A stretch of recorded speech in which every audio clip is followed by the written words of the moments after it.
Welcome, friends. We are back again with this month's installation of Bombay Spine Society's Residents and Fellows Spine Training Program.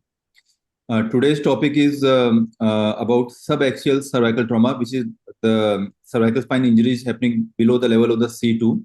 So that's from C3 to C7.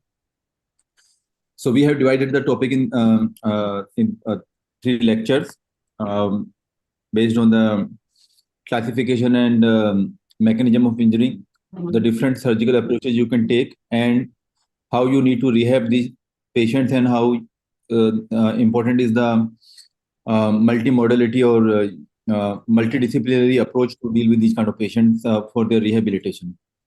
Dr. Dhiraj Sonawane will be presenting few cases after the lectures are over. We have Dr. Sanjay Dhar with us, who will guide us through all the steps and will give his expert opinion uh, for the cases and specifically for the lectures also. We would like to give thanks to Intas Aquila Division, makers of Gavapin NT, for sponsoring this program. And without much further ado, I would like to request Dr. Nandan Marathe to proceed with his first talk.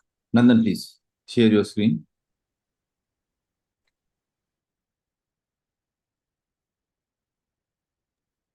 Yes, sir. Good evening, sir. Just a second.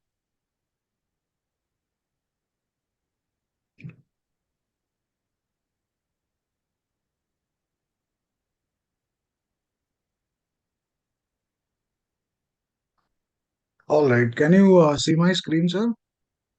Yes, can. Okay.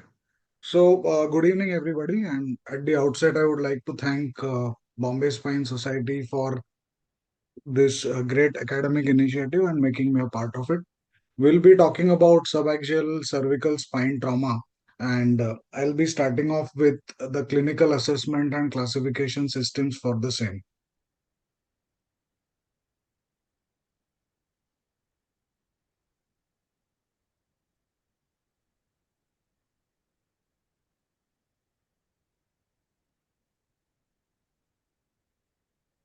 Next slide. Not able to move to the next slide. Just a second.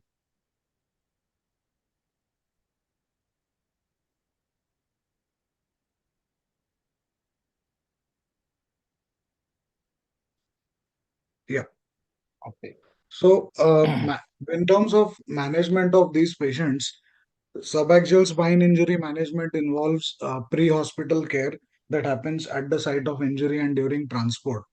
Then you have emergency in-hospital care, and finally, we have definitive treatment. In terms of pre-hospital care, most important is proper immobilization with transport. If you see, almost 3 to 25% of spinal cord injuries actually happen after the initial impact. So, the correct way of immobilization is on a spine board. There are straps that are placed at multiple levels. There is some padding that is placed below the occiput.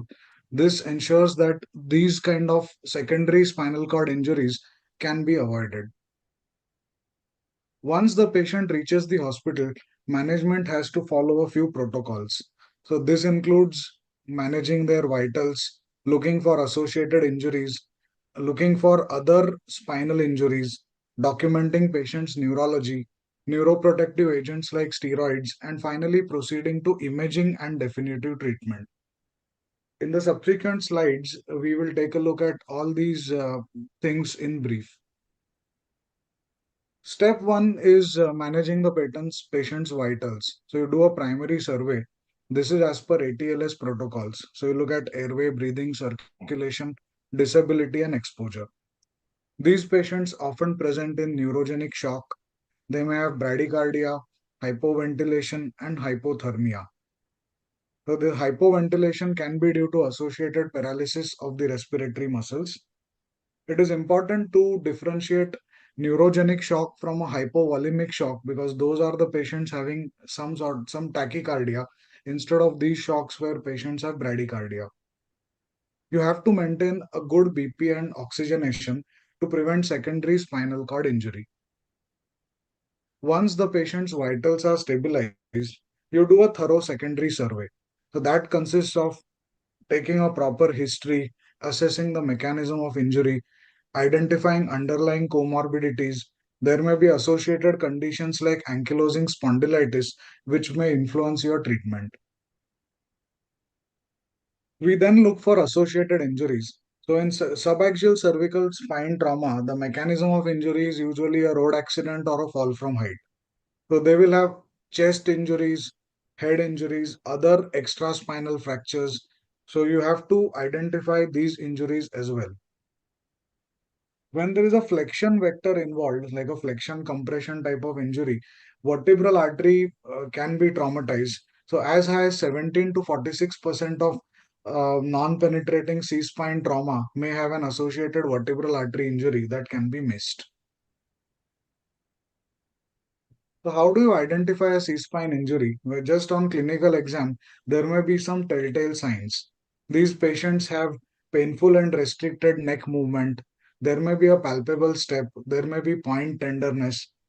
You can even identify the mechanism of injury, like a laceration on forehead indicates an extension injury.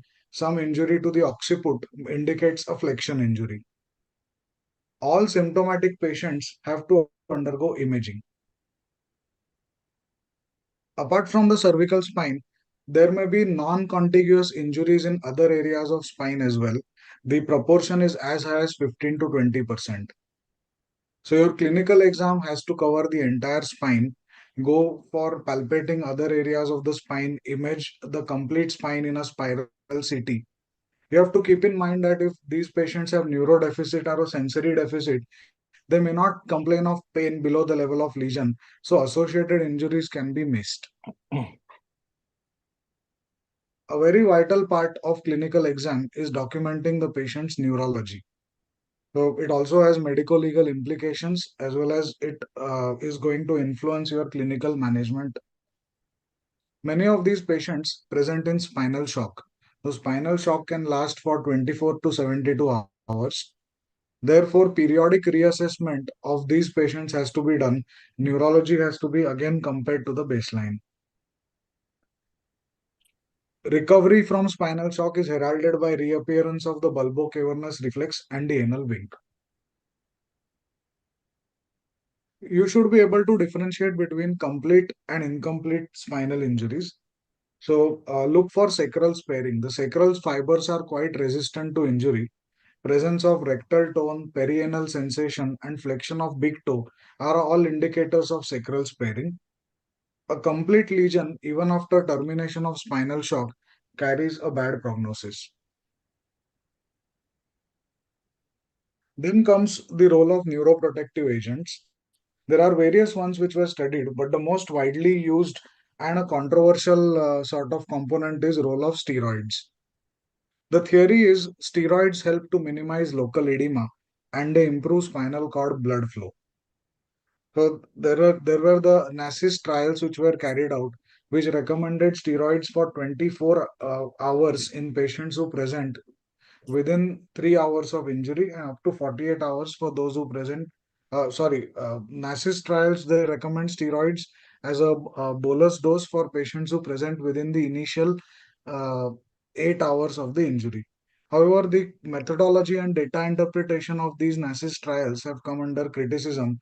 So, the use of steroids is controversial. The spine focus panel, however, continues to recommend steroids because they do have some sort of neuroprotective effect. Risk benefit ratio is favorable. There is no good other alternative therapy. So other neuroprotective agents like riluzole, cerebrolysin are being used in a few select centers, but wide use of these agents as compared to steroids has not been seen. So once you have done your clinical assessment, administered agents, then comes the role of imaging. The basic imaging that is available everywhere is the X-ray. The standard protocol in X-ray is at least get epilateral and open mouth views. Some of the difficult to image areas in the subaxial spine is a cervicothoracic junction. That accounts for a large chunk of injuries. Almost 17% of subaxial trauma occurs at the cervicothoracic junction. So, good view to ascertain that area is the swimmer's view. Role of dynamic views is controversial. Dynamic views will give you some idea about stability, but many of these patients have pain and they keep their neck in a spasm. So it's very difficult to get dynamic views. Also, it's controversial because getting a dynamic view can also impact the patient's neurology. Improper interpretation of X-rays can often lead to missed injuries. And we have wide CT scans that are available. So most of these patients these days undergo a CT scan that helps to define the osseous anatomy better.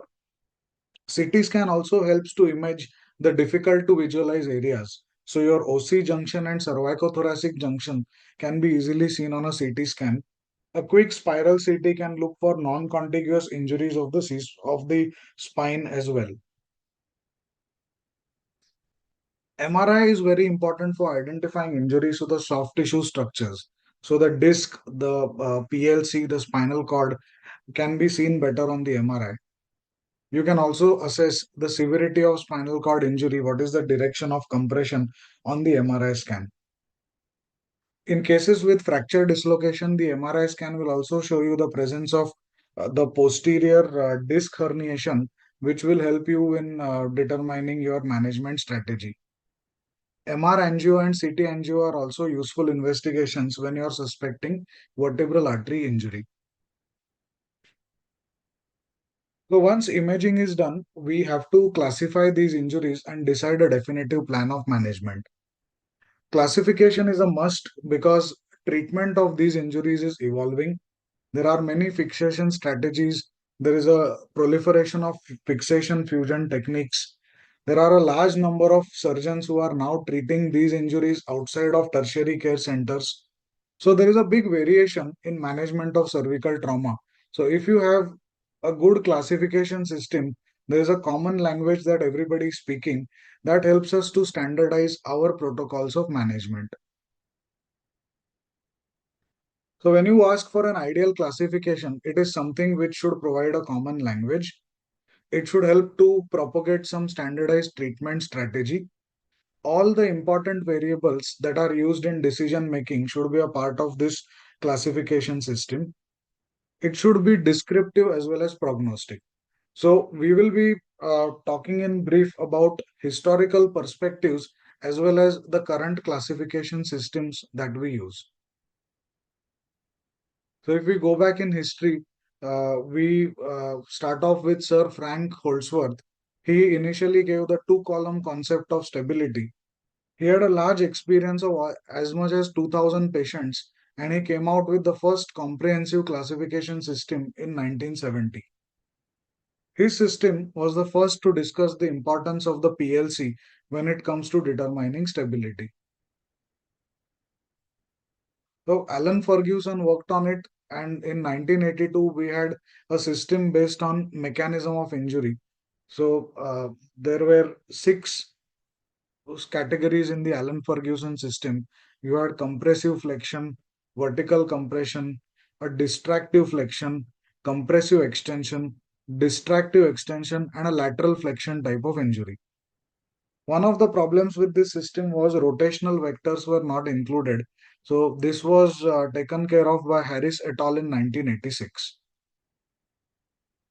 However, these systems had their own limitations. There was a presumed mechanism of injury that was there. There were complex anatomical patterns with not much inter-observer reliability. And those are the systems which we do not routinely use. However, they did play a role in defining mechanism of injury and some of the management strategies as well. So one of the current systems that we use is the SLIC, which was by the Spine Trauma Study Group. This came in 2007.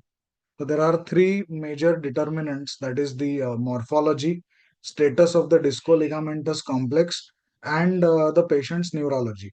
Based on these three components, there is some score that is allotted. Patients with a score more than 4 are considered for operative intervention. If the score is up to 3, those are conserved. And if somebody scores a 4, that is when it is left to a physician's own individual reference and we have to make your own decisions. So that is the SLIC system which came in 2007. It has multiple advantages. So this injury classification is as per morphology of the injury. There is good reliability between observers when it comes to classifying injury based on this morphology. Apart from the fracture pattern, it also takes into account patient's neurology and status of the DLC, which are good determinants of clinical treatment. Apart from that, this is the first classification system which suggests what management should be offered to these patients. However, SLIC does have its own shortcomings. So, though the system is objective, when you have neurological examination as a part of it, that adds subjective information to an objective classification. It is sort of dependent on MRI imaging because for assessing the status of the DLC, you're dependent on MRI. Again, it may be slightly subjective because the status of the DLC on MRI, it is very difficult to sometimes classify on basis of MRI alone. There are some injury patterns which, as per the SLIC, may be offered only conservative care when actually operative treatment may be required. For example, if you look at traumatic disc herniation, if there is a patient with a central cord syndrome or a non-displaced unilateral facet fracture with a lot of neck pain and disability, these are all injury patterns which are not adequately addressed by the SLIC system. Now, these are some of the shortcomings of this system. So, to address some of the shortcomings, we have the AO spine subaxial classification system.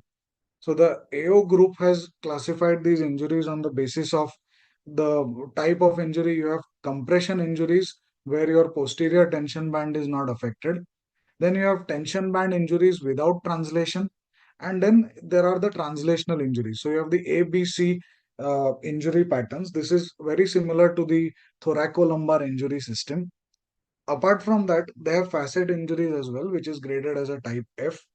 The other determinants in decision making are neurology, and there are individual modifiers that are added. So this is the other prominent classification system that is in use. So for classifying as per AO, you first have to look at the type of fracture, then you look at the status of facets, if they are injured or not. Then you add neurology, and then there are a few individual modifiers which are added on a case-to-case basis. So if you look at all these classification systems, you can see that the treatment guidelines are not always supported by level 1 evidence. It is very difficult in subaxial spine trauma because doing a randomized control trial in these patients is more or less unethical. So we have to rely on expert consensus. In certain scenarios, we have to rely on expert consensus, particularly when it's coming from opinions from a global community that will offer guidelines in form of a collective opinion. So these classification systems will provide you a brief guideline, and then you have to individualize treatment based on these guidelines and some patient factors. Even some of the most accepted classification scales, for example, like the Glasgow Coma scale, that is also based on expert consensus and there is no level 1 evidence. So that is a limitation in something like a subaxial injury because you cannot do an RCT. Thank you everybody for a patient listening. I'll stop sharing the screen here. Thank you, Nandan. So, Nandan, in your practice, which one of these classification system will you use? Because I saw that the AO classification system looks quite comprehensive, but at the same time very complicated, and may not be a practical classification system to use in your day-to-day practice. Do you use Sir, any classification? Sir, I rely on the SLIC because in a busy clinic, it's very easy to remember that system. Now, when it is Mhm. there are some specific situations or limitations. Like I said, the traumatic disc herniation or a central cord syndrome. That is where we have to make a decision. Now, feelings and the Toronto group, they are very much in favor of early decompression in a central cord syndrome. So there are some cases which may not fit into the usual protocols of SLIC, where I may have to make some decisions based on other literature. And when there is a controversial case, I always reach out to colleagues and seniors if SLIC is not providing me with an answer. Dr. Dhar sir, Nandan, just one question, huh? Dr. Nandan, you mentioned about central cord syndrome or traumatic disruption, but SLIC also includes the disc disruption in their chart, no? So Yes, sir. why Yes, you sir. are not applying that also, the disc disruption or a traumatic disc prolapse along with SLIC? Sir, in some cases where there is a traumatic disruption, but there is no injury to the DLC, or there is a traumatic disc disruption, but patient is neurologically intact, then as per SLIC, he may still have a score which is 2 or 3, but the patient may be indicated for an early decompression based on the injury pattern. So that is a potential shortcoming of the system. sir, do you follow any of these classification system to make your decision in terms of the surgery or no surgery? I don't think, at least me, we do follow a strict one single classification. We overall take our own interpretations of these various classifications, and right that moment, what actually we all follow that anterior column and posterior ligamentous complex patterns. So there is an anterior injury, posterior injury, opening, facet, subluxation. So you consider it as an, of course, in cervical, the disc complex becomes an important pointer or a telltale sign of instability. So I think following a SLIC, AO together, somehow we sort of create our own indication for the surgery or the stability. Yeah. I personally don't follow a single classification, so I just follow that good old concept of anterior column and posterior column disruption. Okay.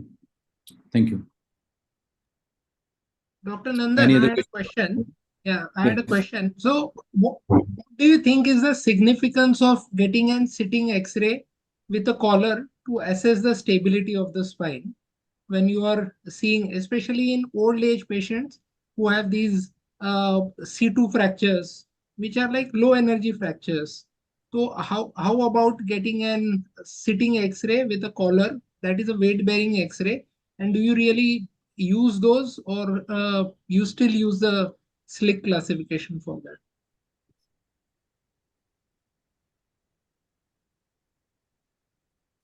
Sorry, you want to like, the question is about a C2 fracture. I did not get the question. No, the question is about in terms of getting, so to assess the stability, to get a weight bearing or a sitting X-ray with a collar.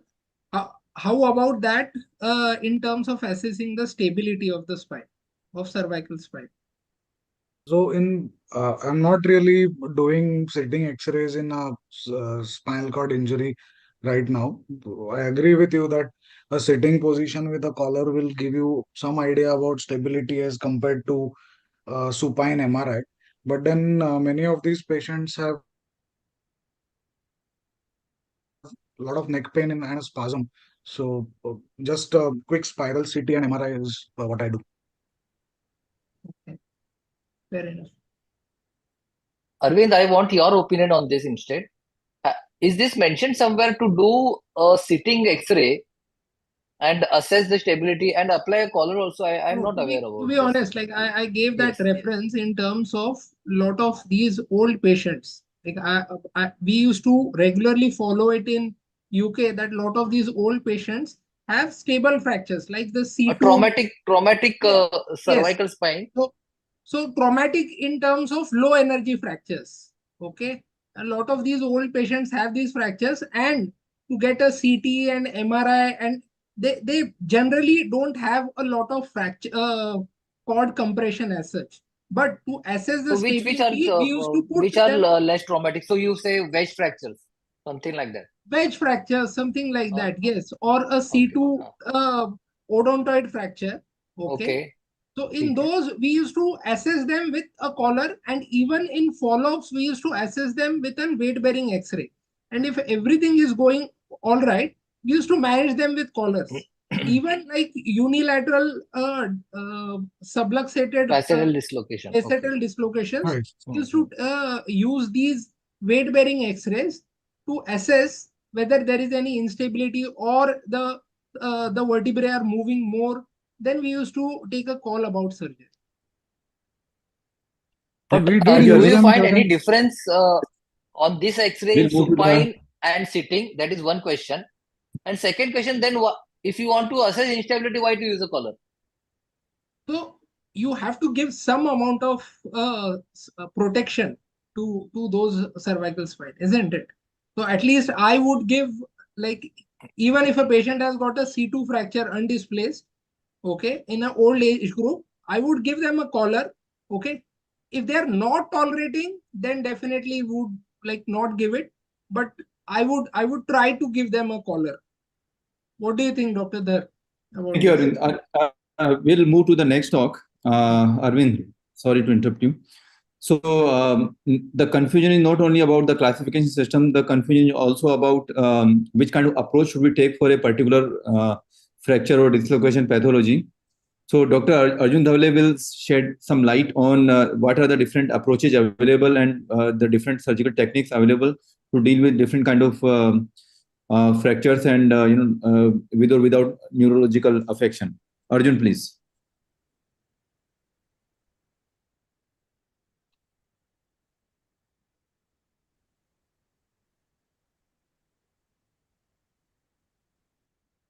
Can you see my screen? Yes. Yes, yes. Okay. Thank you very much to Dr. Amit and Dr. Satyen and the Bombay Spine Society. It was a good introduction. It was a good introduction by Dr. Marathe. So I'm going to go ahead now and talk about the approaches. So it's very important to understand the Canadian C-spine rule. That's something that one needs to understand before clearing the spine. Also, one needs to be aware of the nexus criteria, and if not, then the patient needs to be in a cervical collar, right? The best collar is a Miami J collar. The Philadelphia collar is the other collar, which is, shown adjacently. And the CT is the best imaging to do. So if there's one test which one can do, then that's the CT scan, because you'll not miss the cervicothoracic junction, okay? And it's very fast. The MRI takes time. So the CT is like the first test which one can do and pick up everything, including other associated injuries, all right? Now, what about cervical traction? So you have a patient who's got a fracture, and a facet dislocation, and you want to put the patient on traction. So would you just do that directly, or would you not do that without an MRI? So I was actually Dr. Frank Eisman's fellow, and this is the paper which was a landmark study where they looked at a single case report where there was quadriplegia after a reduction. That was because of a disc which extruded during the reduction process. So in a neurologically intact Arjun, can you enlarge your presentation, please? It's kind of in a neurologically intact patient, this can be a disaster. So it's very important that you have this pre-diagnosed before you put the patient in traction. So getting an MRI is the protocol which I follow always. And you need to identify this to decide the line of treatment. Now, what are the steps of reduction? You put the traction with the Gardner-Well tongs, and then the weight is defined as 2.5 kgs per level. Close reduction is attempted with increasing traction, and then you get serial X-rays. Okay, no manipulative reduction is attempted. Okay, and the neurologically is intact, then the reduction is maintained. What are the contraindications? So where you can't get a reliable neurological examination, or if it's a patient who's obtunded or inebriated, or who's intubated, okay, and who cannot comply with this has to be done awake. All right. Again, distractive injuries. You cannot miss a distractive injury and put traction, because you will cause a spinal cord injury. So it's very important to understand what is the type of injury. Okay, and of course in atlantoaxial and occipital cervical dislocations. So this is a very good study. I would recommend that everybody goes through this. It's about subaxial cervical spine trauma, and the evaluation and surgical decision making. It's in the Global Spine Journal. It's an open access journal. So please do review this paper for a good algorithmic approach towards how you should decide, what you need to do and how you should do it. The SLE classification has been, well mentioned and described well in the previous lecture. So,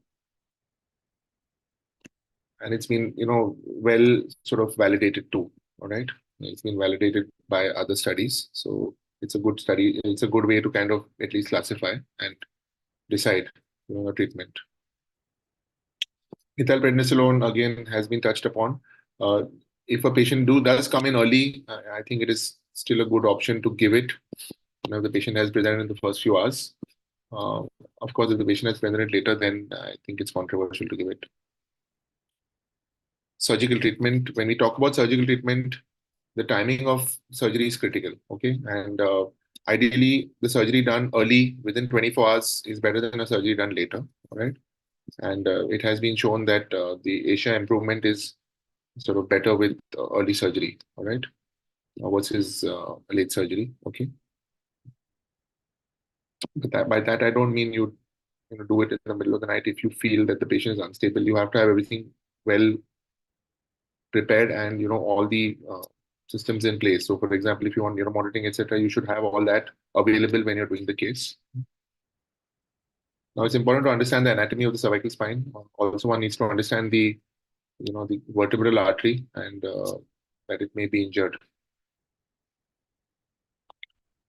Understanding the discal, the discs, the uncovertebral joints, the relation of the vertebral artery to this, and if there is a subluxation, how this can sometimes cause a kink. So important to understand if you're going with anterior or posterior. Now, what about anterior versus posterior approaches? Is there like a fixed algorithm? No. I think it does depend to some extent on the surgeon's training, comfort, skill, and what would be the best way in a particular situation. I think it should be individualized. I don't think it's correct to say that one should do only anterior or one should do only posterior. I think it's important to individualize this based on the situation and the patient, and of course, the facilities available at the center. Okay. The decompression is important. The 3 steps are the decompression, which should be suitable, the reconstruction, and then the stable fixation. Now, the anterior approach is done in the supine position. Okay. After the induction and the anesthesia, one has to be careful that the neck is in line. So, a fiber optic intubation would be helpful. Okay. The traction protocol, which was described, that can be sometimes utilized. However, it's good to have neuromonitoring. So I do all these patients with intraoperative neuromonitoring. I don't do any intact patient without neuromonitoring. Okay, because you understand if there is some problem happening. Okay, and it's very important to have good image visualization. So a good C-arm, you should have a good C-arm so that you're able to actually understand if you're getting a reduction. Okay, the shoulders should be pulled down well with strapping, so that you can see the lower cervical spine, especially if you're looking at C6, 7. And your positioning should be very, very careful. So even if you're moving the patient on a board or if you're moving the patient onto the table, it should be, very carefully done with, in a synchronized fashion. The neck should be held stable because you don't want an injury in the positioning. And your decision about how much extension to give or whether to do it in a neutral position will, of course, depend on the anatomy of the fracture. Now, posterior approaches, again, it is a good option. It allows rigid fixation, but you will probably go longer with a posterior approach. You have to go with lateral mass screws in C3, C4, C5, C6. And if you're going into C2, you'll go with the C2 pedicle screw.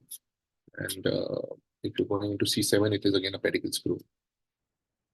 Now, this is a better option if you're looking at distraction injuries or translational rotational injuries. Okay, reduction forces can be directly applied to realign the spine here. Now, the techniques of posterior fixation are well described. The main question is how we insert the screws, and these are the techniques of Megel, Roy Camille, Anderson, and techniques for the lateral mass screw insertion. Please do remember that if it's a subluxation, you may have misalignment. So your landmarks need to be very carefully checked, and you will see some instability at the fracture level. Okay. Again, this has to be, you have to be careful when you're exposing, because in the process of exposure, especially if you're using a cautery, you don't want to get into the dura. All right. So because there will be a discontinuity at the level of the fracture.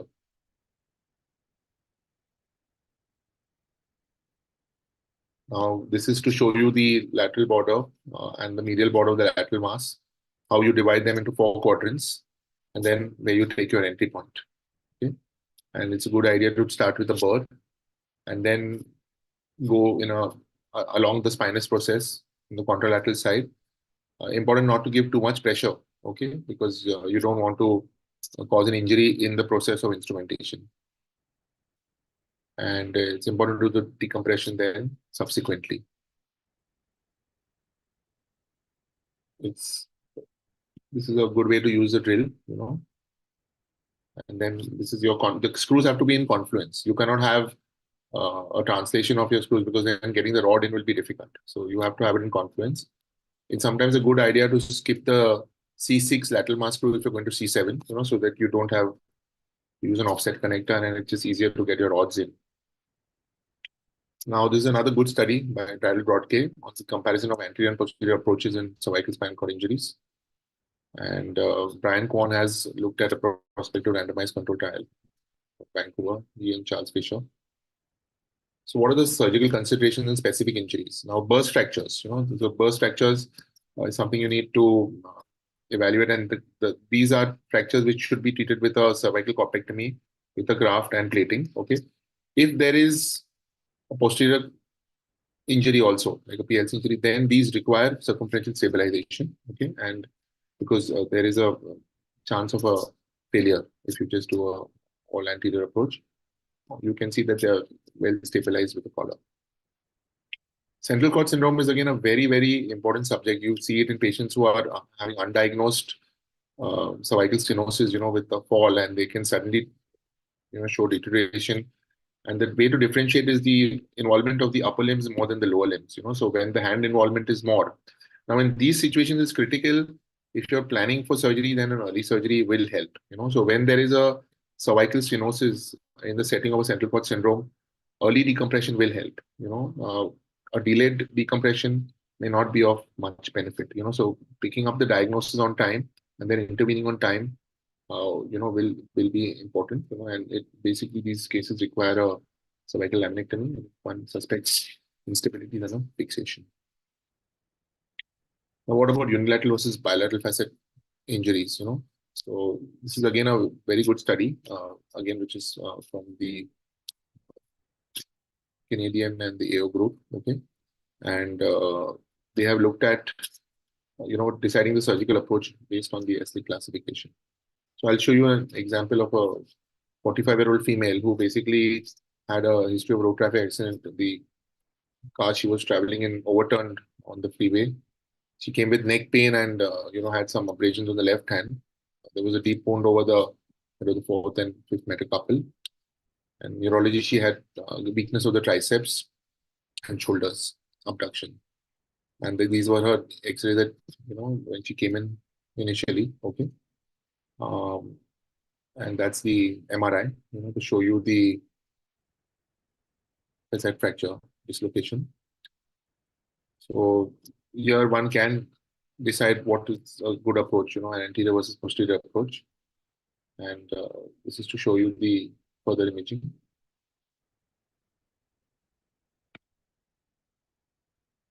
And then this patient was treated, with an anterior cervical discectomy infusion. And I remember doing this patient at 12 o'clock in the night, but we had everything available at that time. We had traction, we had the neuromonitoring team come in.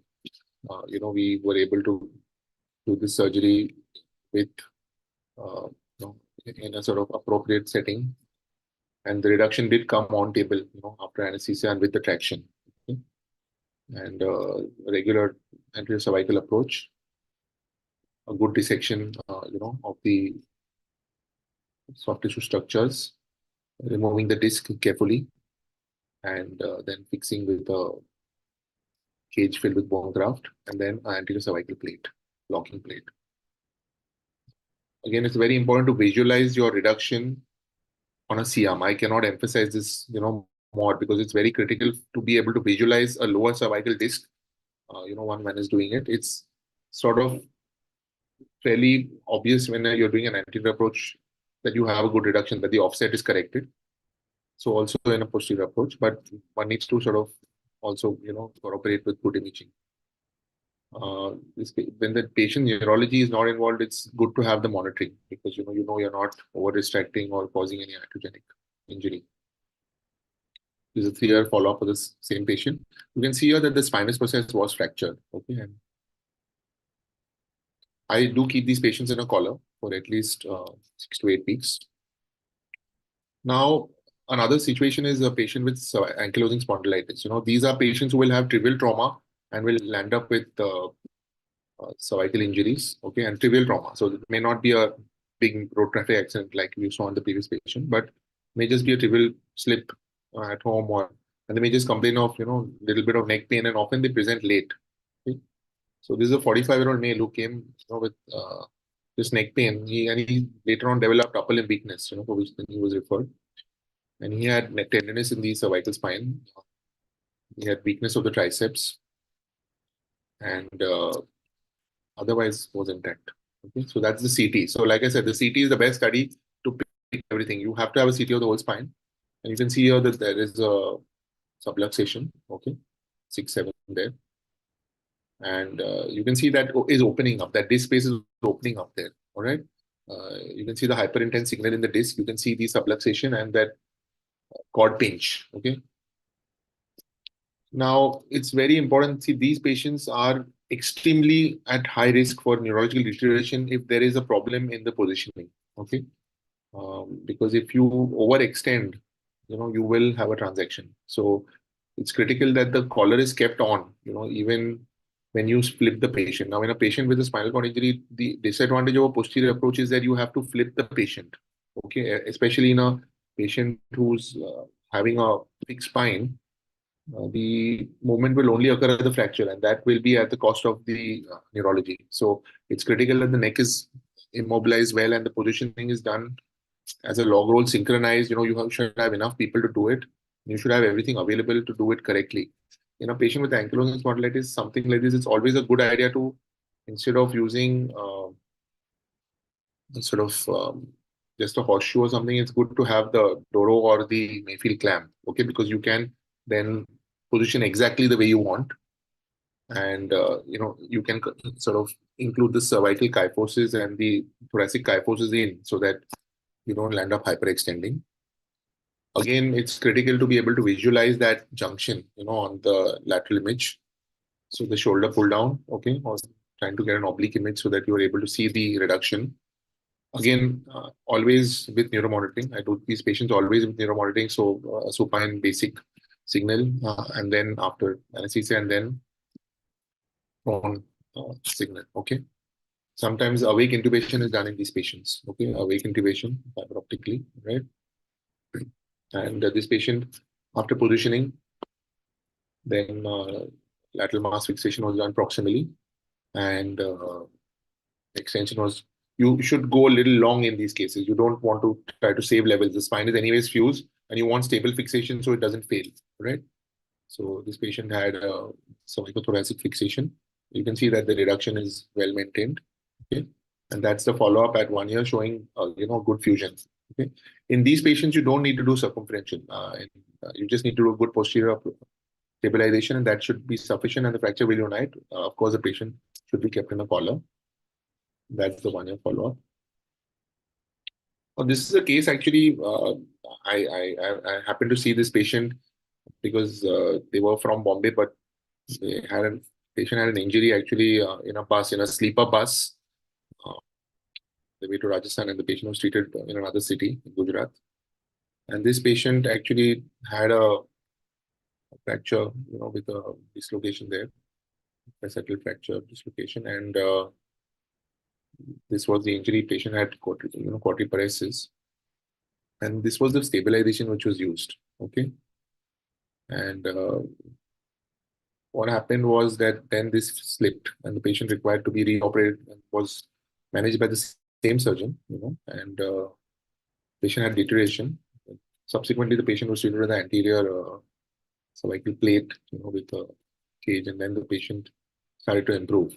So the reason I brought up that case is, a suboptimal fixation may kind of be a problem. So it's better to avoid that construct in this sort of situation. You need to go with a regular plate. It's important that it's a locking plate because that gives you a little more stability. So the take-home points are: it's important to have a good clinical assessment, evaluate the neurology, have appropriate imaging, both preoperatively and perioperatively, and then postoperatively. Remember the underlying diagnosis. Look for the underlying diagnosis. Look for the comorbidities. The anterior and posterior approaches are based on the surgeon's comfort, ability, and what is possible in the situation. Careful positioning. Whatever is the situation, it's very important to be carefully positioning the patient.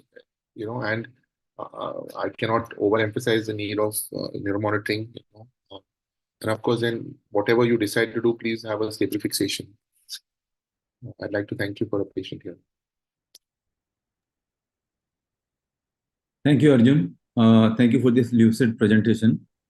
One thing which I was kind of, was wanting to hear, what are the situations where you would go both anterior and posterior? And in this kind of situation, how do you decide whether you need to go posterior first or anterior first?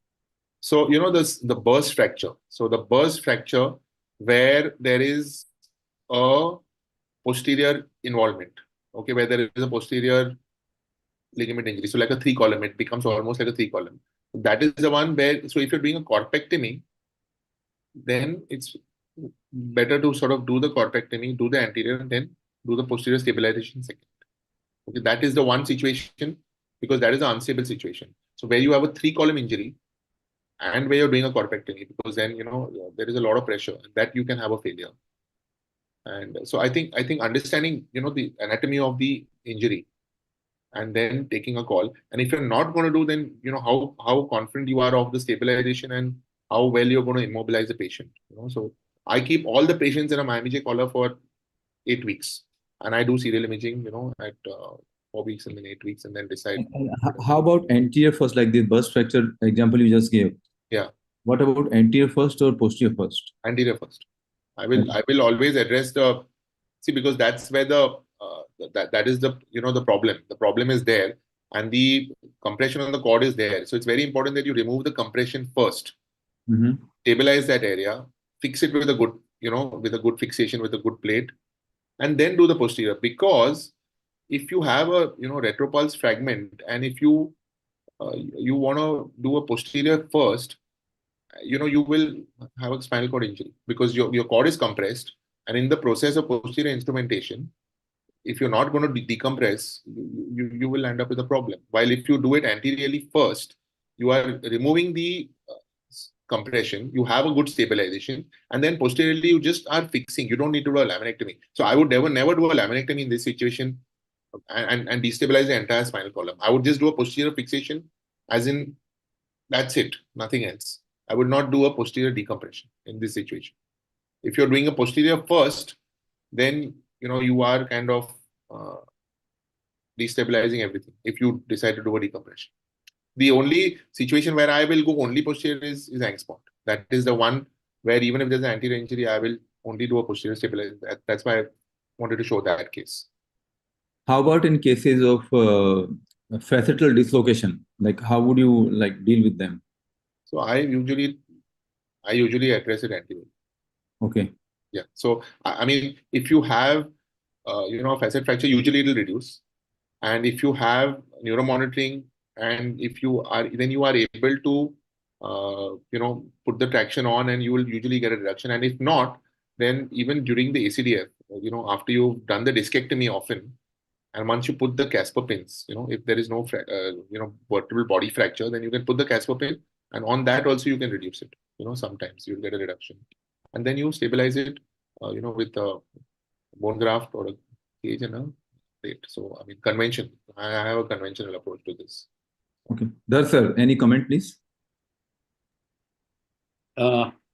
Yeah, like the front or back, initially it will depend on so many. That's why MRI becomes very important in such situations, although we many times prefer a CT scan. So if there is a retropulse disc fragment or something, or in case of bifacetal dislocations, I still go conventionally, like I try to reduce them on in the OT itself, giving a traction.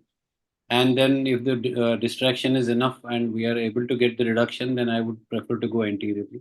But if the reduction is not there and we are not able to get it with traction, then I would still try to get it posteriorly first. So I would probably open it up, reduce the facets. If there is any laminar fracture, I would not try to go anteriorly. So a preoperative study, both CT and MRI would be a very important tool in deciding whether we need to go front or back. Of course, it is very easy always to go anteriorly in a supine position, but I would always keep my fingers crossed and see that there is no posterior injury or there's not a very large retropulse disc fragment, which is probably going to further go back and press the cord if you reduce it posterior. So then I would do an anterior decompression first, and then maybe if there's a posterior injury, do a posterior also. Or multiple segments. If there are two compression fractures anteriorly, I would probably always do a posterior. Thank you, sir. Any other question for Dr. Dhawle? Dr. Dhawle, I wanted to ask you one thing. In angst patient, how are you able to actually put a collar? You told like while flipping the patient, you actually put a collar. Because if you see, like these patients have a very typical flexion deformity, and putting a collar, and that too in the posterior side, it becomes kind of loose. So does it really make sense to put a collar when you're flipping them? No, the patient is already in a collar. Before the surgery, the patient is already in a collar. Yeah, but like, does that I don't collar remove really the collar. fit? No, But I don't does that remove the collar collar. really fit to the patient and really immobilize the patient Yeah, that I way? think it does. I think that so if you have a good Miami J collar, you can actually basically mold it a little bit before you put it on the patient. And even if it may kind of come over the chin a little bit, it's still better than leaving the neck completely loose. But I do all these with a Mayfield. I do these cases with Mayfield because you are at high risk of hyperextending the neck and then having a cord injury otherwise. And you need a lot of people to see that the patient is shifted very carefully. The positioning of the patients here cannot be overemphasized. It is as important as the surgical technique. It's actually critical. So No, I had presented it's always very important to take into account what is the fixed deformity the patient has and not try to overcorrect. Because that can be a neurological disaster. Okay. I'd also like to acknowledge my fellow Harsh Agarwal for his help with this presentation. Thank you very much. Thank you, Arjun. Sir, Yes, can I Nandan. ask one question, sir?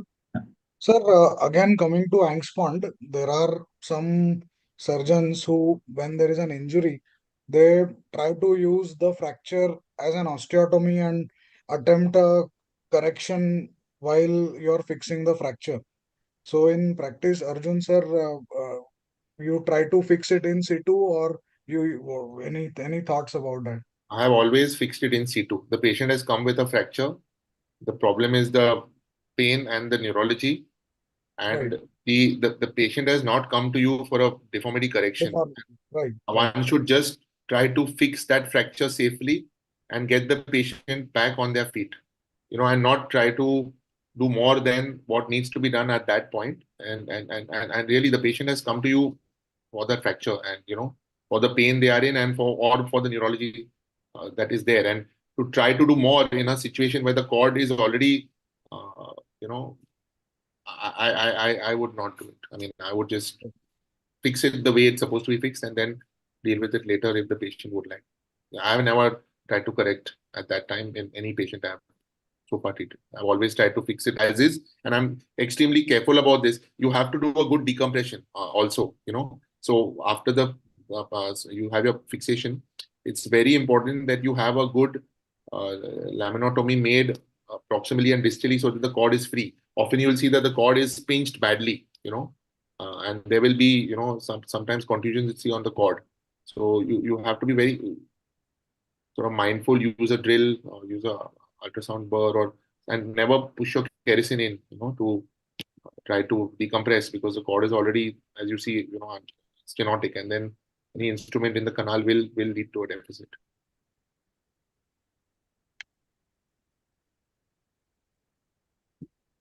Thank you, Arjun. Arvind, can you please proceed with your presentation about the rehabilitation? Can you guys see the slide? Yeah, we can see. Yes, we can see. Thank you. Yes, a very good evening to everyone. Thank you, Dr. Amit Sharma and Dr. Dhar, to giving me an opportunity to talk about this. So today I'll be talking about complications and multidisciplinary management of subaxial spine injury. So coming to the statistics of spinal cord injury, the global incidence is about 22.5 per million in developing nations, and most of them are males. And the unfortunate thing is most of them have this spinal cord injury below the age of 30. So currently there are about 15 million people who are staying with spinal cord injury in the world, and the causes, about 84% of them are because of the trauma and 16% of them are because of non-trauma. So in terms of complication, we'll be dividing them into two categories: immediate complications and long-term complications. And additionally, we'll be also talking about intraoperative complications. So in terms of immediate complications, first, as Dr. Nandan Marathe has already spoken, so based on the ATLS protocol, we'll be seeing the ABCDE of the patient. So in terms of environmental control, we undress the patient and look for other injuries like any major fractures, and also we'll be seeing for any compound injuries. In the meanwhile, we have to maintain the cervical alignment. Now let's come to the second one. Because of the cervical fracture, the patient might have respiratory compromise. So if the patient has got C1 to C2 kind of an injury, the patient will have complete loss of respiratory function, including the phrenic nerve. So the patient will require an intermittent positive ventilation throughout, and later on might require phrenic nerve pacing. In terms of the C3 to C4, the patient will have loss of phrenic nerve. However, his scalene and sternocleidoid, mastoid, and trapezius muscle might be intact. From C5 to T1, he will have a normal phrenic nerve. However, the intercostal function is absent and the patient will have inability to cuff. So as you can see in this graph, from C3 to right up to T1 to T3, the patient will have decrease in their vital capacity. And because of this decrease in the vital capacity, they, in spite of doing everything right, you might still have a patient which is deteriorating slowly on their general condition. Again, in terms of the cuff function, from C1 to C3, it is completely absent. From C4 to about T1, it is non-functional. Only just if the injury is below T11, then the patient will actually have a normal cuff function. Any injury above that, the cuff function, the cuff reflex will be a bit problematic. So if the patient has got an injury above C6 and is an Asia A, it is wise to just decrease the the dead space and do a tracheostomy, which is better for the patient. So let's come to neurogenic shock. So in terms of neurogenic shock, about 19 to 31% of patients of spinal cord injury will get a neurogenic shock. Now, why do they get it? It's because of the loss of sympathetic flow, and there is an unopposed parasympathetic flow. This will decrease the peripheral vascular tone. However, because of the parasympathetic activity of the vagus, which comes above the level of the injury, the patient will have a low BP and a low heart rate. And for this, we generally tend to give norepinephrine, which has both alpha and beta agonistic activity. In terms of the spinal shock, there are two modes of injury for that. First is a primary injury itself, which will cause the trauma. and the second is the inflammatory process, which will cause the secondary insult. In terms of the stages of the spinal shock, so stage 1 is 0 to 1 days in which the patient will have no reflexes. This is because of the hyperpolarization of the nerves. Second is you will have stage 2, which is from 1 to 3 days, in which your bulbocavernosus and the anal wink reflex come back. And this is because of the denervation supersensitivity. And then you have the stage 3, in which it comes from about 1 to 4 weeks, in which you have hyperreflexia, and that is because of the axon supported synapse growth. And lastly, the stage 4 is from 1 to 2 months. It is because of the hyperreflexia plus spasticity, and that is because of the soma supported synapse growth. Okay. Now, in terms of the intraoperative complications, either it could be because of the anterior approach or it could be because of the posterior approach. Now, in anterior approach, you will have dysphagia in about 5.3% of patients. Gentle retraction generally prevents that, and most of them resolve in about 2 to 3 weeks. In terms of the esophageal perforation, it is quite drastic to have that, but it is at a very low rate of 0.2%, and it is rare. To prevent it, I generally put a Ryle's tube so that I can palpate the esophagus. In terms of the recurrent laryngeal nerve palsy, it is being seen at about 1.3% approximately. So a thorough pre-op assessment is required to see if the patient has got inherently a recurrent nerve palsy on one side. You need to do a gentle retraction, and your endotracheal tube pressure should be low. If there are 3% chances of an C5 nerve root palsy. To prevent that, you do a good laminectomy and also do a C5 foraminotomy.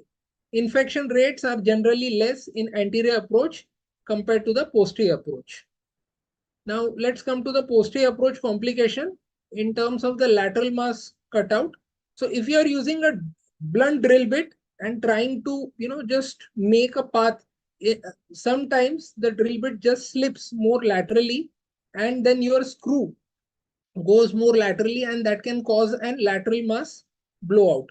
So it can also happen if the lateral mass is very small or if your bone quality is poor.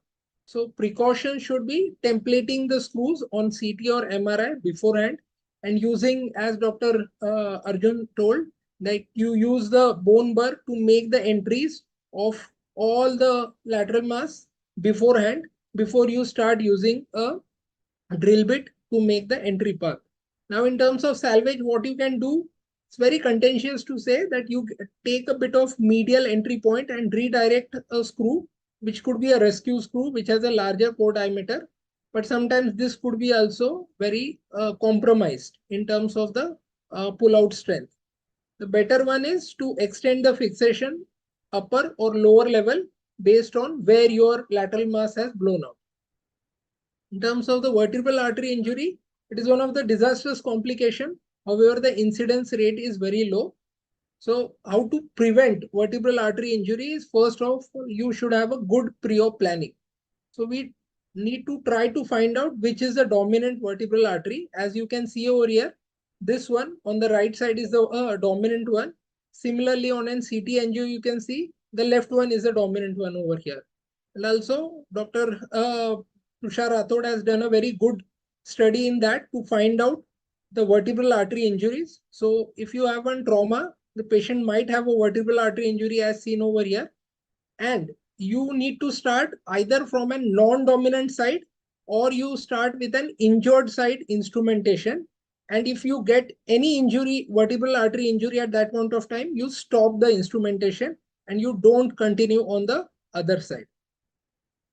So again, you ask the radiologist to give an IV online access of these MRI and CT scan, and you preoperatively plan your angles and lengths to prevent any complications. Now, what can happen if you get a vertebral artery injury? So it can range from being a completely asymptomatic patient to posterior circulation stroke to death. So the presentation sometimes can be delayed to about 3 to 6 months, and the symptoms would be dizziness, visual changes, ataxia, decreased level of consciousness and death. So now we'll understand what is a critical vertebral artery. It is present in about 7% of patients. So suppose you have an hypoplastic, suppose this left side is hypoplastic unilateral vertebral artery, and your both posterior communicating arteries are hypoplastic. And at this point of time, the right side would be an critical vertebral artery, because if you injure this one, the patient would definitely have an posterior circulation stroke. Now, in terms of managing the vertebral artery, first of all, don't panic. It is easier said than done, but you shouldn't panic and you should try to control the bleeding.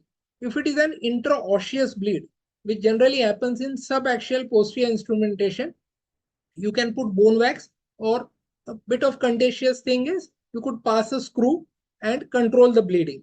If it is an extraosseous, like in C1, C2 or in anterior approach, you tamponade the bleeding with the finger pressure. You tell the anesthetist to arrange for fluids, blood, and take an wide bore IV access for this patient.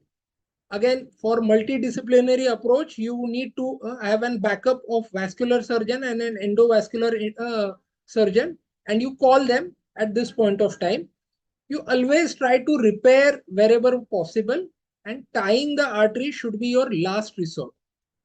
To prevent anterior cerebral ischemia, you give the patient antiplatelets and anticoagulants and have an endovascular intervention to be done for that patient. To prevent post-op complications like stroke, hemorrhage, pseudoaneurysm, or AV fistula, again you need to have an endovascular intervention. In terms of the neurological nerve injury, so you can have a nerve injury if in a Magrel technique you have a longer lateral mass screw that can sometimes injure your nerve, or if your sagittal alignment for the pedicle screw is a bit up or down, that can also cause injury to the nerve. To prevent that, you should have a good pre-op planning and an X-ray guidance when you are trying to put these lateral mass or pedicle screws. So in terms of neurological injury, the injury to the dura, that can generally happen in pedicle screw insertion. If you have got a more medial trajectory for your screws, that can injure. To prevent that, what you do is you do good laminotomies and try to visualize or see your pedicle before putting the screw. And as Dr. Abumi had told, that you make a dome in that lateral mass so that your cone in which you can put the screw increases, and this generally decreases your complications. Now, again, the last one in intraoperative is dural tears. The dural tear can happen because of the fracture dislocation itself, or it could be because iatrogenic. So, generally, if it is because of the fracture itself, post-traumatic, these are not amenable to suturing. And then you can use fascia lata graft or a muscle graft or a synthetic graft to kind of repair them. And in terms of iatrogenic, you always try to suture them. And in position, you can keep the patient a bit propped up for dural tears. Coming to the long-term complications, so the first one could be autonomic dysreflexia. This generally happens about 3 weeks post-injury, and the pathway is the patient might have some kind of a bladder distension, or the patient might have a bed sore, which could be the noxious stimulus for this patient. This afferent signal, when it goes below the below the injury level, the sympathetic response is triggered, which causes vasoconstriction and hypertension. Now, this hypertension is detected by the baroreceptors, and this causes an vagus-mediated bradycardia. But there is no inhibition of the sympathetic activity because there is a cord level injury, and that causes the patient to have bradycardia and hypotension. Now, what do you do? Now, what are the triggers? Generally, as I told before, it could be bladder distension or because of the bed sores. Now, in treatment, what you generally do is remove the noxious stimulus, make the patient sit upright, and in medicines, you can give glyceryl trinitrate, nifedipine, and phentolamine. Now, in Respiratory, the patient, as we know that the patient might have no cough reflex. This can cause aspiration for the patient, and for that you need to have regular suctioning of the secretions. In terms of the patient again can have pneumonia, and for that chest physiotherapy and propped up positions are encouraged. The high BMI patients with long standing spinal cord injury can have sleep apnea syndrome also.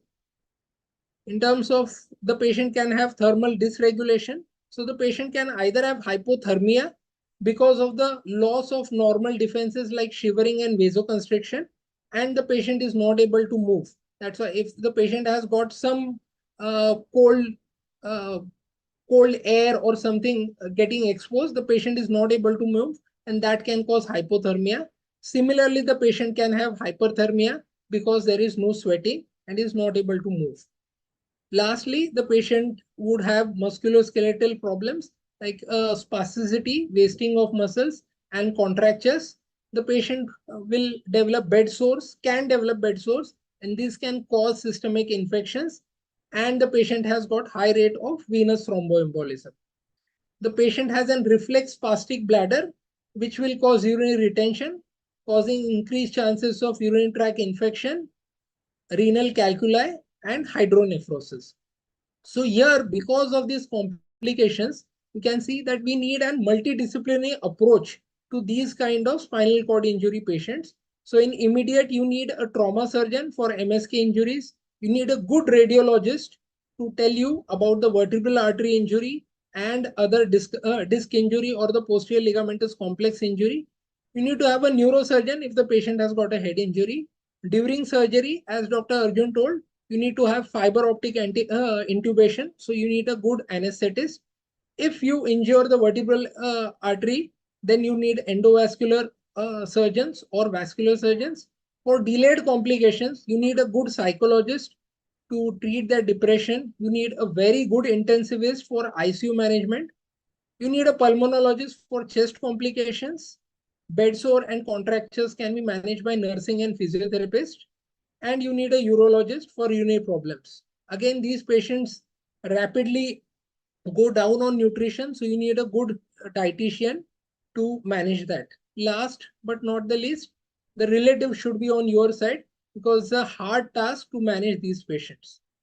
Thank you. Thanks a lot. Thank you, Arvind. We just saw in this Olympic also, there was a guy who was walking with some type of aid, like with some sort of quadriplegic aid. And he was actually able to walk in that quadriplegic suit. Do you have any thoughts about, like the real life availability of these kind of devices available in the near future? Well, to be honest with you, with we being in the developing country, managing these kind of injuries is really hard because we don't have a very good place, a specialized place where we have got these referral centers where we can send these patients and they are managed adequately. And again, like getting all those suits, it would cost a lot. It would cost a bomb. I mean, some people might be able to fly outside and get all these facilities, but I'm not aware whether these facilities are there in India. Yep. Any other question for Dr. Vatkar? Arjun? Dhar sir? If not, then we will proceed with Dr. Dhiraj Sonawane's case presentation. Dhiraj, are you ready with your talk? Yes. Please allow me to share. I will be quick. Yeah. So we'll have a just quick discussion on each of the cases. Arvind, can you share, please? Yeah. I've paused. I don't know how to remove it. Just a minute. Yep. Yeah. Okay.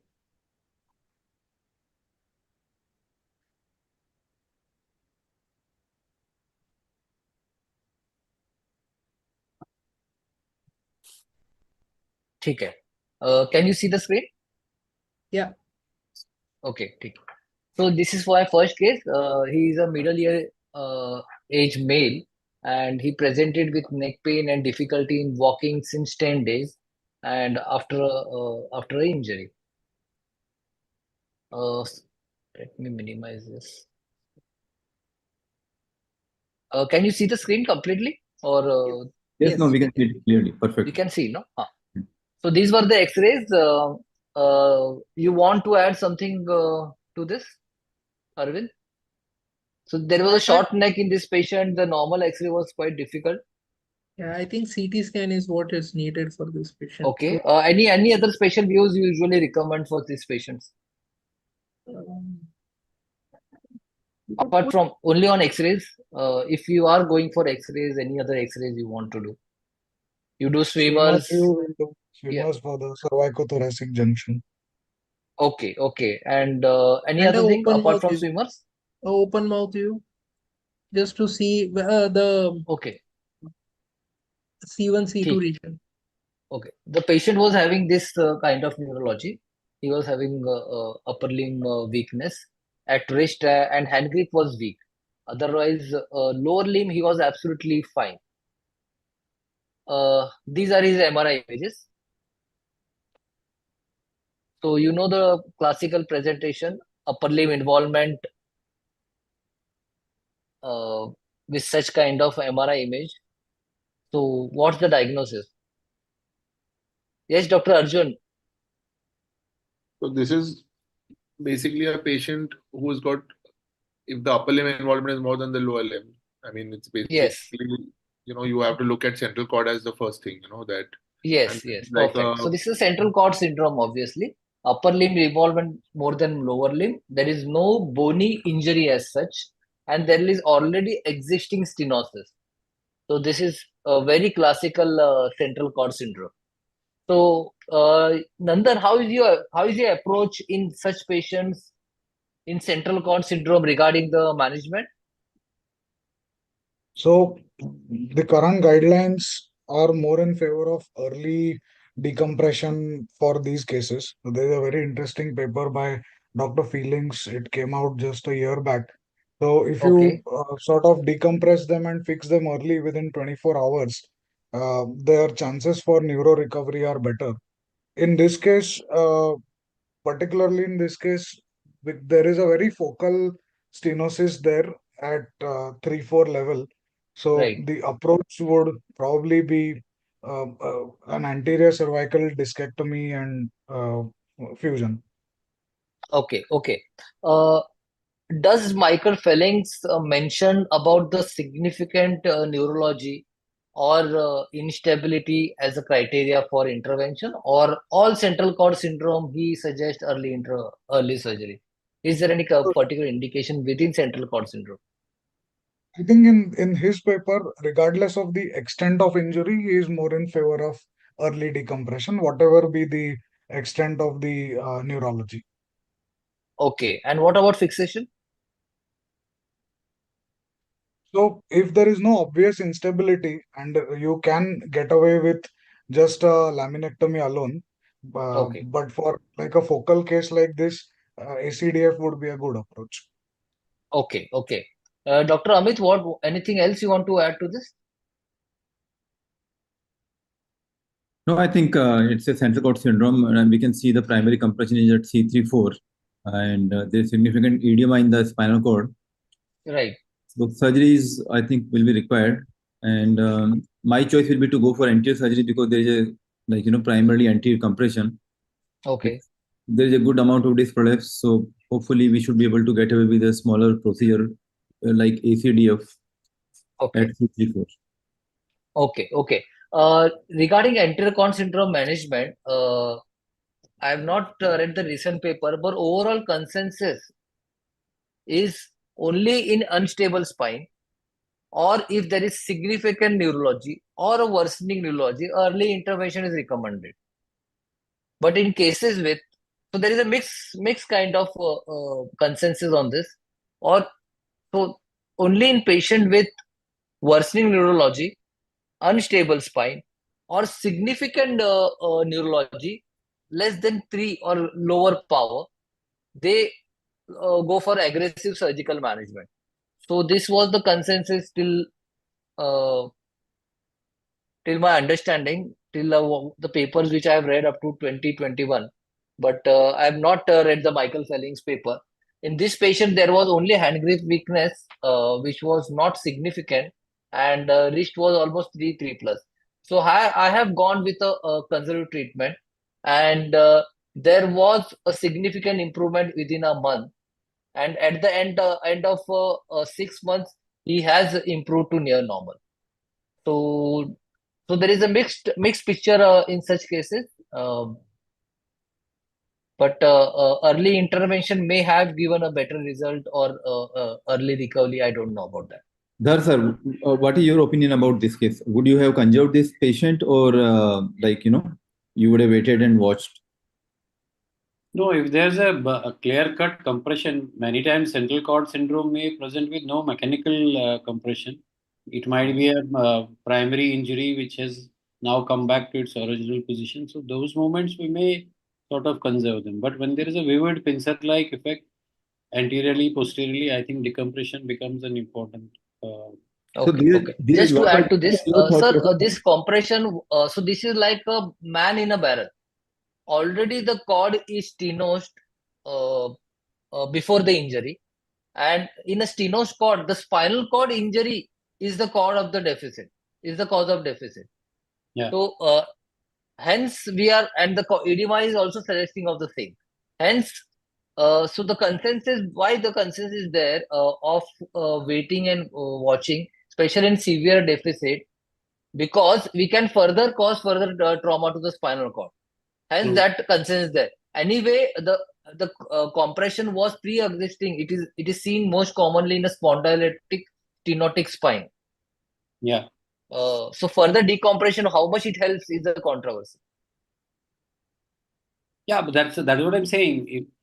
There are majority of the injuries may have just a initial the episode must have caused the injury, and then it has come back to its original position. Right. But in cases, I don't know. That is something which all of us can sort of agree on a consensus.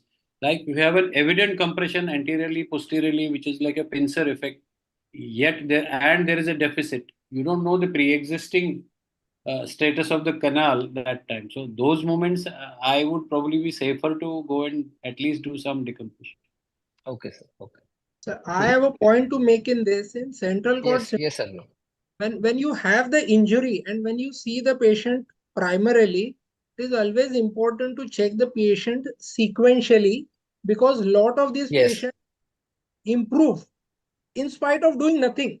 You are probably you might give steroids, or you would just rest the patient. A lot of patients improve.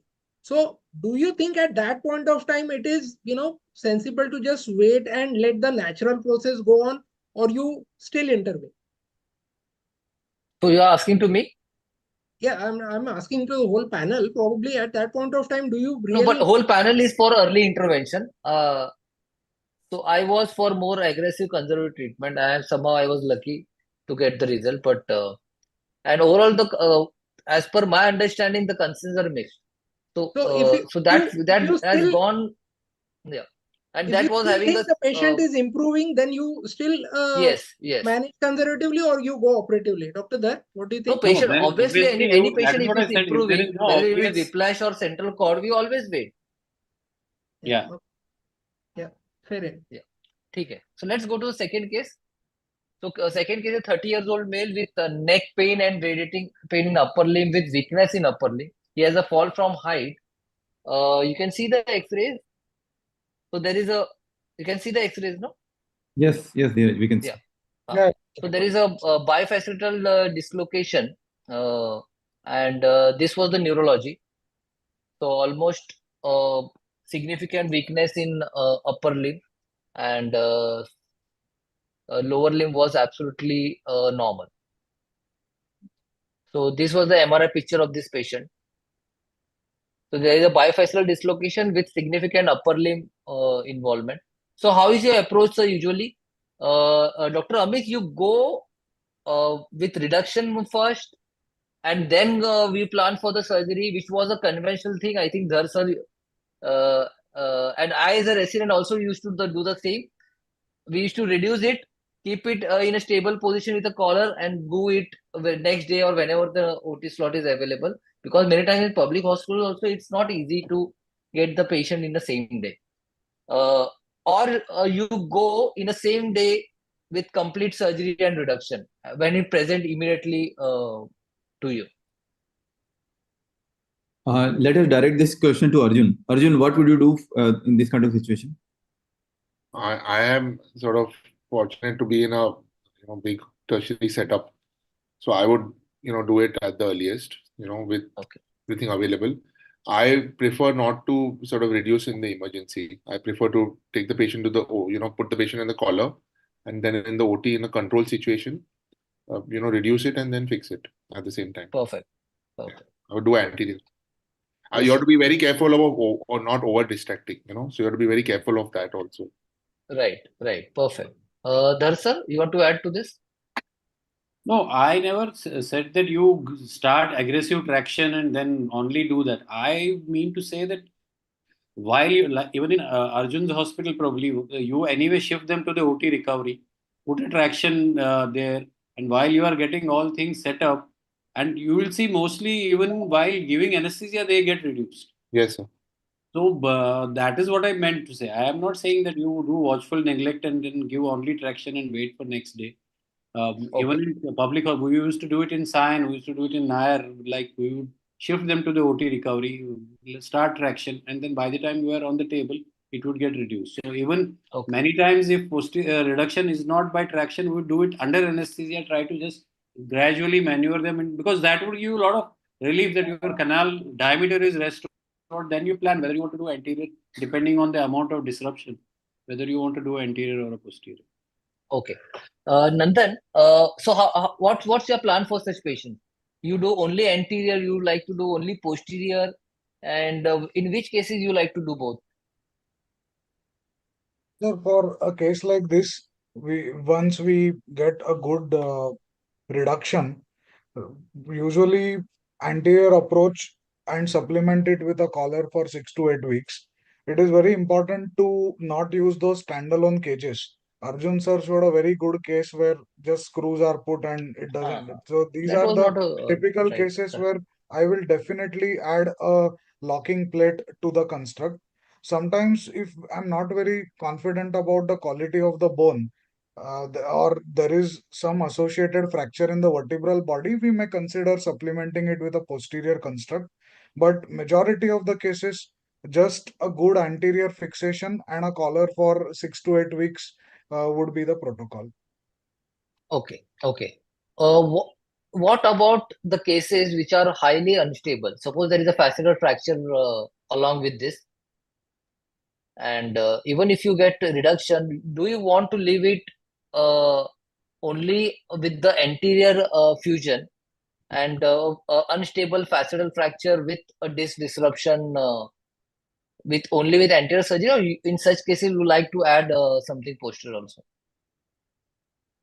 So for those injury patterns, we can either flip them in the same setting and supplement a posterior construct without a laminectomy, or you keep them in a collar and do sequential imaging when they come for follow-up and see how it is holding.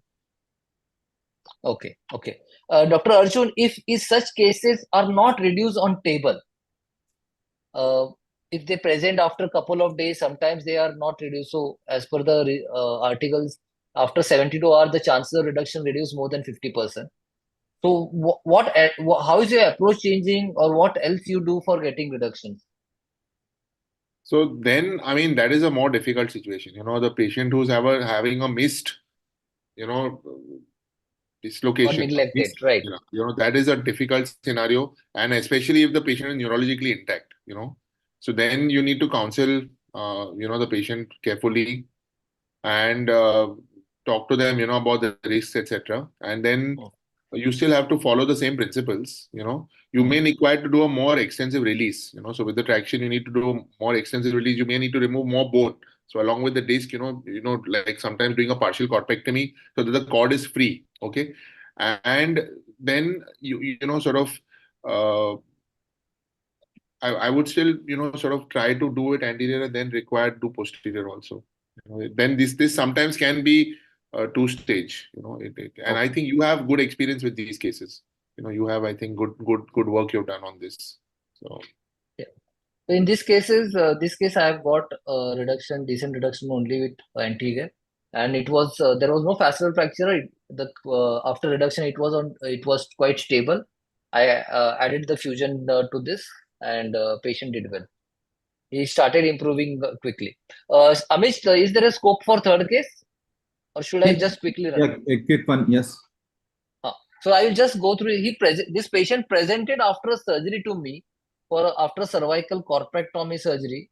So he had some fracture dislocation. Only posterior surgery was done in situ, and only this was the presentation to me. And he has so everything united. He presented to me after 3 months something, and this was the pattern. So just quickly, what's the management? So there is implant in situ, everything fused, and this is the neurology. this requires an anterior cervical corpectomy, and then That's it. and you stabilize it after that. You have to remove that Okay. entire body, that Okay. C4 basically, which is there. So full corpectomy of C4, and then you fix C3 to 5 because you have Okay. basically that's what I would do. I would not try to remove everything. Okay. ठीक. Has it fused? Anybody with different approach? Neeraj, has it fused posteriorly also or anteriorly only? He has fused, I think, posterior. The stability is not a problem. So this was a CT. I think if it is fused posteriorly, then what Arjun is saying is sufficient, because otherwise, it will be a big procedure. Going back, Right. breaking that fusion mass and trying to correct the deformity Right. will need both anterior and I'm not sure, but there is it is not unstable scenario posteriorly. And usually such patients they start fusing very early. Even the literature suggests the same. There is calcifications or ossification happening across the fascial capsules, uncovertebral joint. This has been seen very early, around 4 to 6 weeks. So this patient presented very late to us. And so but I choose I choose a correction approach. So I've gone with posterior fixation, long fixation, take out the implant and do a Pontes-like thing posteriorly. Disconnected everything posteriorly. And then gone anteriorly and done a corpectomy and correction. And then again come back posteriorly and fix it. So this is what I choose. And I was lucky that a patient started improving very quickly. So this was around 6 weeks of follow-up. He has significant improvement in neurology. So almost from grade 0 or something, he has become 3, and 4. So and he did well on follow-up. So this is just around 6 weeks follow-up. I have to see the longer term follow-up. Very good. what was your thought process, Neeraj, behind going and correcting everything? Right. So usually what happens what I believe as a deformity surgeon, if we keep the deformity as it is, in such cases, the cord fall anteriorly. So that is one problem with such cases. The cord has a tendency to fall anteriorly, and this internal so this gibbous will be going away, but this other gibbuses of C3 lower inferior corner and C5 upper corner will cause some myelopathy or some compression in future also. So that is one thought process which, as a deformity surgeon, I will always like to correct the deformity whenever there is a possibility. Though there was a risk component involved, but still I choose to take that. Yes, sir. Dhiraj, did your posterior removing the posterior rods really help ultimately? Because I am saying, if you could have done the same thing anteriorly by just removing C3 and doing a bypass from C2 to C4, it would have got the same result. Yes, you might be right, sir. I'm not sure about that, sir. I'm not disagreeing with what approach. So your approach is more practical, simpler, easy to do. So that I am absolutely okay with your kind of approach. But No, sir, I just the wanted to reason know your behind my experience. approach, which I Did have already told ultimately you, were you able to sort of sort of compress it posteriorly or distract it posteriorly that yes, of course, sir. open? Of course, sir.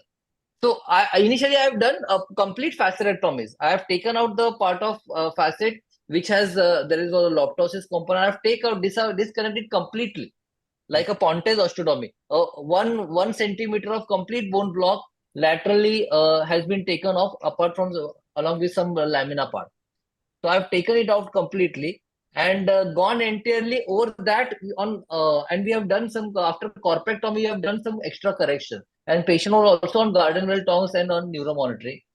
So we attempted that, and on when we gone posteriorly, then this Pontes has almost closed.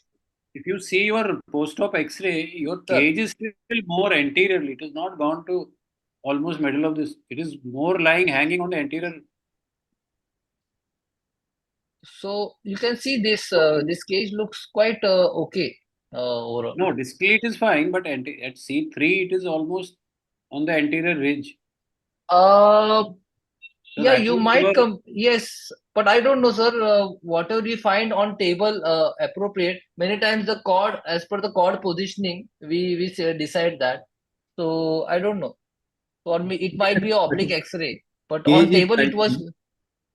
slightly, It's slightly anteriorly, but you might say on that. But usually, sir, in Anyway, if you have deformity posterior correction, infiltration, so it is going to in work. kyphotic spine, we prefer to keep more cage more anteriorly because the low transmission happens there. Even in thoracic deformity, also we try to push the cage more anteriorly as possible, sir. Sir, that's it.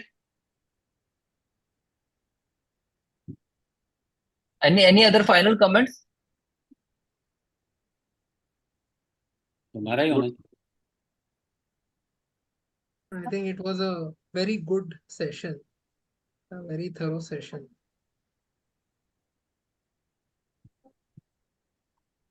So we have conclusion.